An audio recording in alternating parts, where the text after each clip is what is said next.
Tanks are looking fantastic, so first and foremost, all the fish in all the aquariums are doing absolutely amazing as of late. However, there are a few little updates and changes I've made to the gallery to make it a little bit more presentable. I think that the feng shui out here has been completely off, so let's start at the front of the gallery and we'll walk you through it and show you what I've done. One of the things I wanted to add into here is a carpet that runs through the entire gallery, but more of a runner, and also has to be kind of like water resistant. So I added in this black carpet that runs through the entire gallery. Again, it's a runner. It's rubber base on top. It's like a synthetic material. Completely wicks the water off. It doesn't hold water, so no worries there. It's just going to complete the look.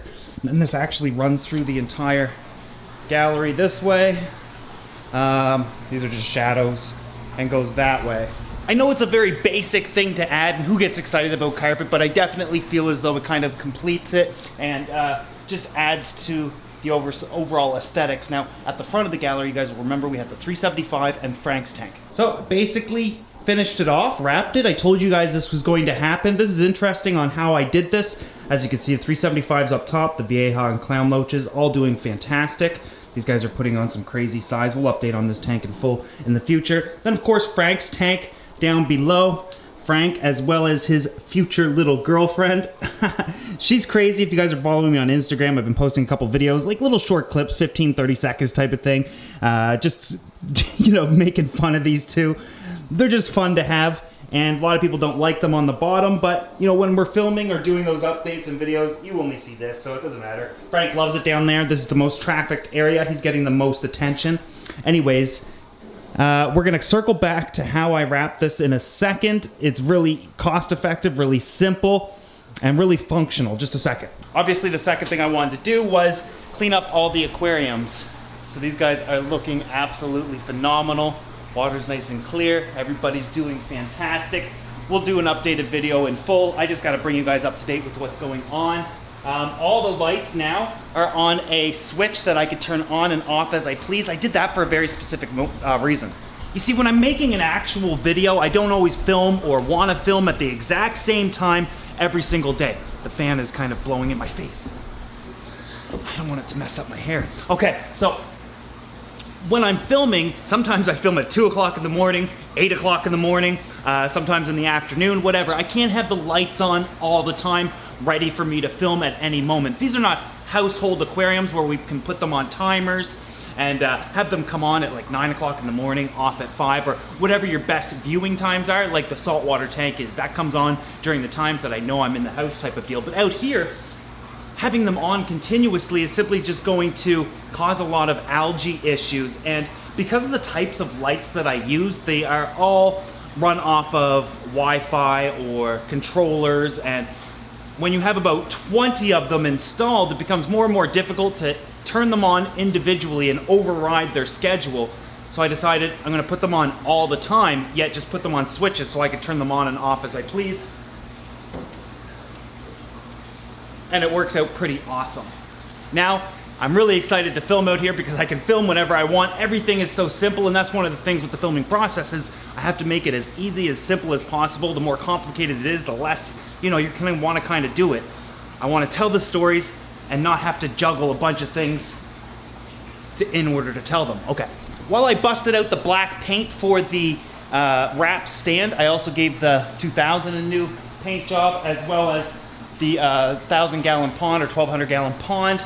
Just did that simply because the paint was out and I've already scratched them up, and that's one of the benefits to having this tank is simply throw a new paint job on it when you mark it up. The downside is I can't show you what's going on in this tank right now because last night I was out here, myself and Gary. What if I want to stay like this? Oh, you broke your aquarium. Should I just keep rolling? You're like Tom Cruise almost. Check it out, look straight ahead. Tom Cruise. Out here giving this a makeover. Looks absolutely phenomenal. I think you guys will see what I did in a couple of days. Just bear with me. Now I want to show you how I did the 375. Yeah, really cooled off today. What do you guys say we get some work done in the gallery? There's a few things I'd like to do.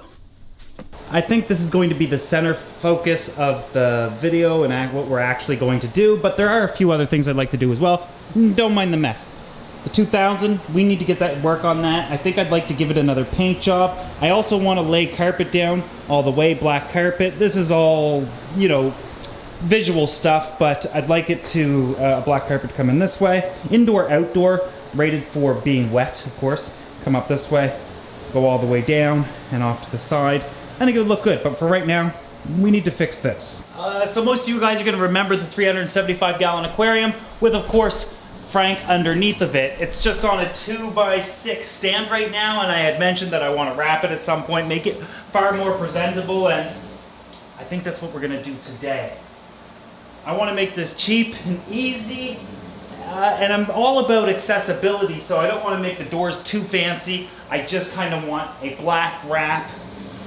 I have a plan. Let's see if it works. Let's start by doing the side first. Some 1.5-inch construction screws, drill, and some 5/8 plywood. We'll see how this goes. I really don't know what it's going to look like in the end, but once we get it painted and stuff, it can't be that bad. As you can see though, Frank and his little girlfriend doing perfectly fine. And I get asked about those two a lot. So this piece here is just cut to the outside dimensions of the frame.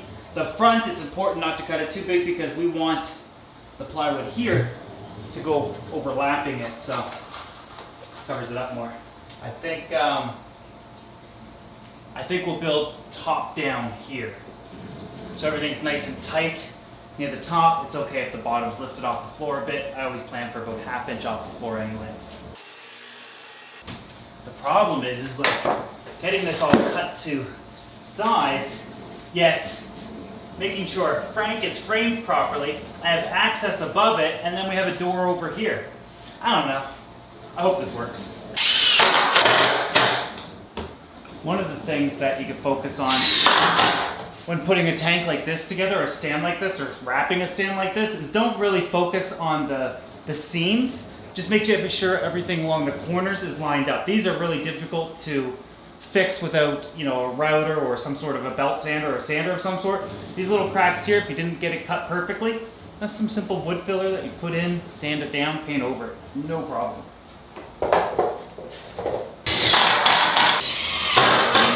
Pretty simple. Now the doors is where the complicated part is. And I wouldn't even really say that it's a complicated process. Clearly we could have did something much different here. However, what I'm thinking is I cut some plywood that's a little bit bigger than these openings here, and I just hang the doors on there. This will cover up this area and a door over there. So when I need to open them, bam, they come completely off. Don't gotta worry about hinges or anything like that. I have a completely open stand once again. I don't know, let's try it out, let me know what you think. So for right over Frank's tank, I'm just thinking, you know, something like this, yeah? Hang it on there, and then when I want it off, just pop it right off, yeah? And of course over here, same idea. Hang it on there, when I want it off, pops right off. I don't know, I don't think it's gonna look amazing, but I think once we paint it a uniform color, maybe add some trim to the top here, because I'm working with like an old top, a new frame, everything's kind of different ages and stuff, so everything kind of has to be redone, but I don't know. For what it is, I think it's gonna turn out good. The type of hinges that I'm thinking are called flush mount hinges. Some of you guys will recognize that name or what they might actually do, but should hold about 80 pounds each. This, look at that, see that? This goes on the, here, right? This piece goes on the actual door. It just slides on like that. Slides off, I don't know. Let me put it together and I'll show you what I mean.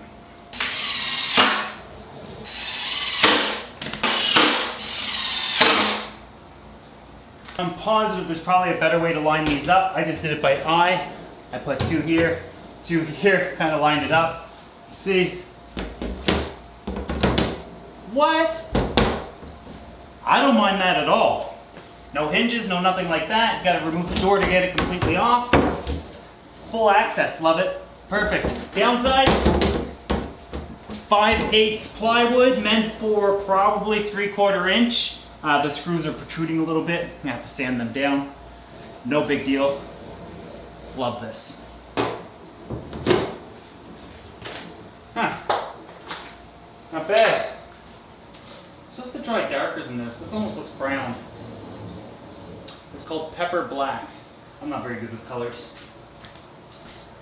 Man, that paint was absolutely horrible. When I added it, the pepper paint, it actually dried like a dark gray. So I went and grabbed the paint that I was using for the 2000, or the pond actually, and I repainted that. Then I painted the 2000 as well as the pond. Looks fantastic. Now we have something a little bit more symmetrical. Let's do a quick, you're gonna see my mess, but we'll do a quick walkthrough here. When we walk in the door, it's gonna look, there's still so much more I wanna do out here in order to give it a more gallery type feel. But it's mostly just tidying up and whatnot, but you get the idea. Last two tanks are now empty. That was the saltwater tank, empty. Quarantine tank, those are the last two we have to do. I know what's going up there. Not sure what I'm doing down here. Pond is phenomenal. The peacock bass are doing fantastic. There's yours truly. But ultimately, oh, can't show you that 2000 just yet. I don't want to ruin it because I need you guys to see the entire process. It's coming out, just bear with me. Yeah, so over the last few days, which has only been maybe 6 days since you guys seen me last, besides Instagram, of course, all I've really been doing is focusing on cleaning up out here, doing some water changes, taking care of the fish, making sure everybody's happy, and making things a little bit more functional. Another thing that I did was I went around the entire gallery and made sure not one electrical cord or anything is touching the ground by at least 6 inches to a foot. I'll give you an idea. Let's open up a random stand here. So, as you can see here, and I should have been doing this for a while, but the power bar as well as the adapters are all on the sides. In order to get them there though, just Velcroed them on. I didn't want to have to drill through anything or anything like that, so, but again, everything is off the ground. There's cords touching, but they're not harming anything. Really happy about this. It takes like one power cord to trip and you don't even know it, or maybe you're not home and you run into a problem where an aquarium's not running for 2 or 3 days. With that said, I don't plan on doing any traveling for the next couple of months at the very least, so no worries there. Canceled everything. I want to stay home, spend more time with you guys, and get back to making these videos as opposed to traveling around. At some point we will get back to meeting up with you guys. I love that, absolutely love it, but I kind of want to do it on my own terms. More on that in the future. Oh yeah, I also should talk about the fact that you guys did hit, I think it was 10,000 likes on that video where I said if you guys hit 10,000 likes, I'll do a hand feeding. I gotta tell you, I tried doing it, and it's pretty terrifying. I'm still going to do it. I want to spend some time making that video, but we have some pretty aggressive fish out here. I think what we might do is feed all the fish in every tank by hand. I don't know when I'll do it, but hopefully soon. So if that's a video you want to see, or you want to see the 2,000 gallon makeover, make sure you subscribe so you don't miss any of those videos.